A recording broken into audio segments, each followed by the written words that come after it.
You're listening to Greater Good Radio Hawaii. Please visit us online at greatergoodradio.com. Today's guest is Adam Wong, the founder of Great Harvest Bread Company Hawaii. In the next year, they will expand to 5 locations and create record-breaking sales with no money spent in traditional advertising. I want to get back to the fundraising portion of that. 15,000 cookies is the largest that you've given away to one organization then. What's the second largest amount? A lot of times when we do slicing events, like we'll go and set up a tent at a race or at a... So you provide labor too? Yeah, we provide the labor. We provide the product. We set up our own tent and we set up our own tables and we bake the bread and we bring it down. And, the people are finishing a race and we'll give them a slice of bread or a cookie or a race roll. And we've done that, multiple times. And so those things will actually, if you had to put, those are like $500,000, and we do a lot of those. Plus the labor. Talking labor and organization.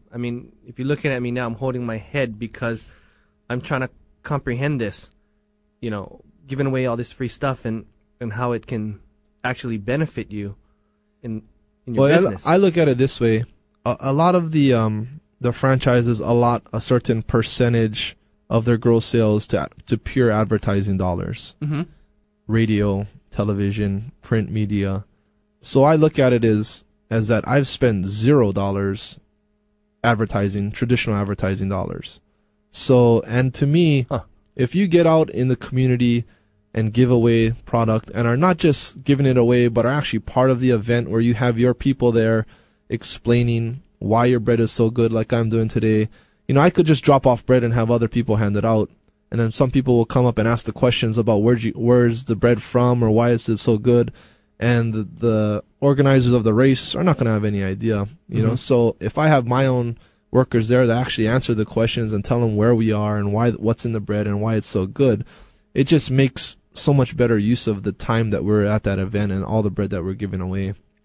So, and I look at that's my advertising. And in fact, that I think if you talk to anybody, word of mouth advertising is the best advertising that you can get, without a doubt. And I know we're sitting in a radio station and they don't want to hear that, but it is by far the best advertising that you can do.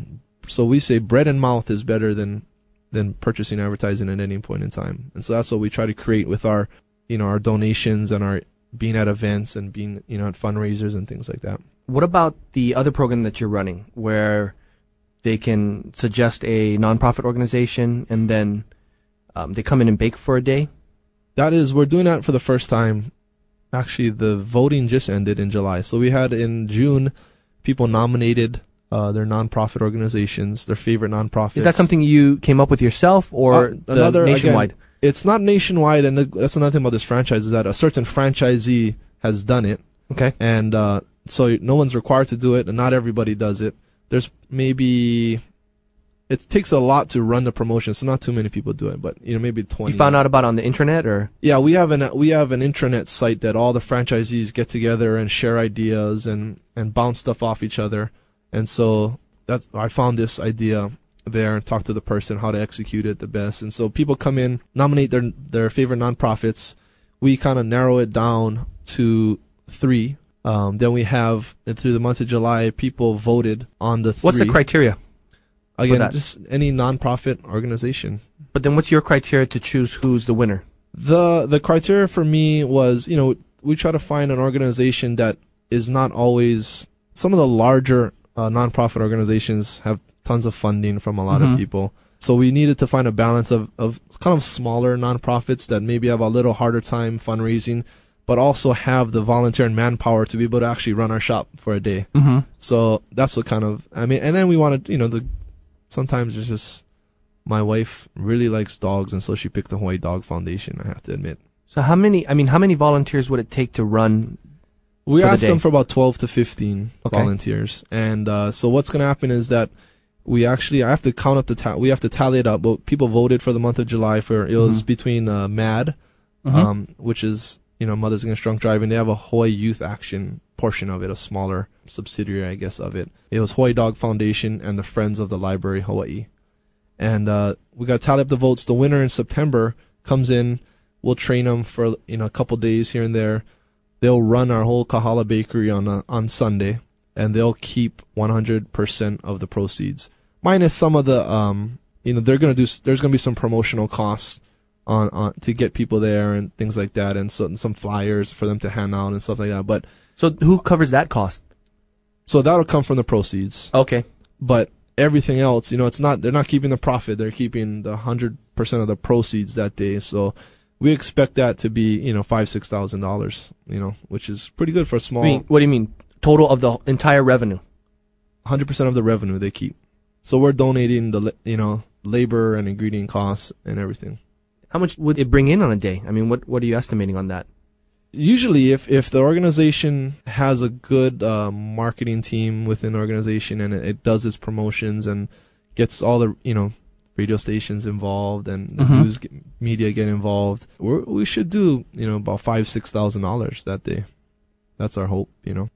Okay, so if now we have free bread giving away. You have nonprofit organizations coming in and running it for a day. Are you planning on doing that maybe once a quarter, or? No, we'll do that once a year. Oh, once a year. Once a year, yeah. Probably pretty time consuming, huh? It's it's a long promotion to run. I mean, just because it takes a few months, and then to organize it and to get people in there trained to run the bakery, and so it's a pretty significant amount of time that we put in. So we'll do it once a year, and baker for a day, it's called. And so they're actually making the bread or the cookies. Yep, they will actually. Side by side with our workers and us.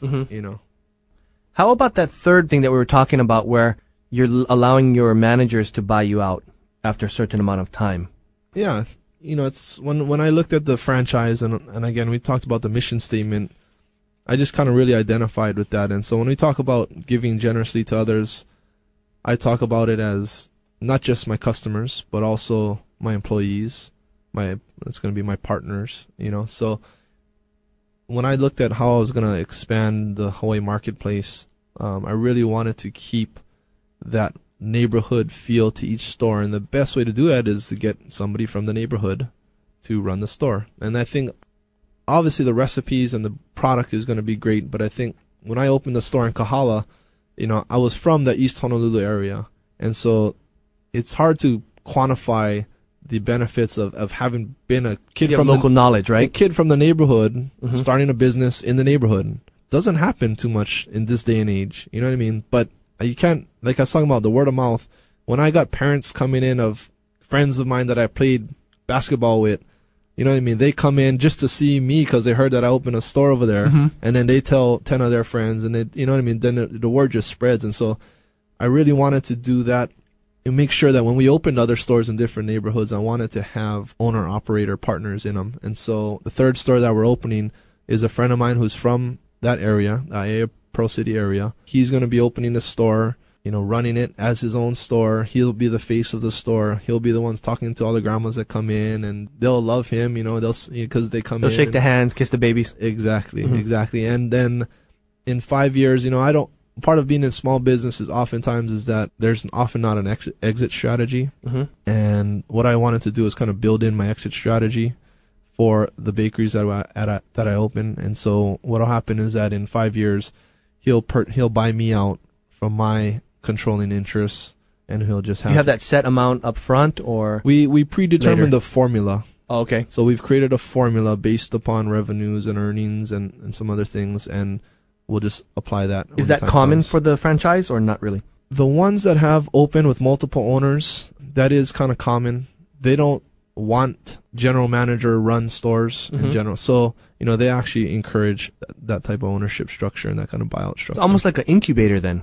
Almost like a franchise incubator, and then or a mentorship program. Yeah, I mean, for instance, I'll be a consultant. That's my role for his opening, which, because it's a longtime friend of mine, it'll be more than a consultant. I'll be there, making sure that it's going to open well. But it is, it's kind of a neat feeling to be able to bring in somebody into business who has always wanted to be his own boss and has certain characteristics that would make him a great, businessman. I think kind of bring him in, get him started, teach him what I know running this Great Harvest franchise, and then have him be, successful, and seeing him, do well. That's going to be, I already know that's going to be like even a better feeling for me than opening my own store, I think. Thanks for joining us today on Greater Good Radio. For more information or a transcript of today's show, please visit us online at greatergoodradio.com. This is your host, Evan Leong and Carrie Leong, saying please join us next time for another episode of Greater Good Radio, Hawaii.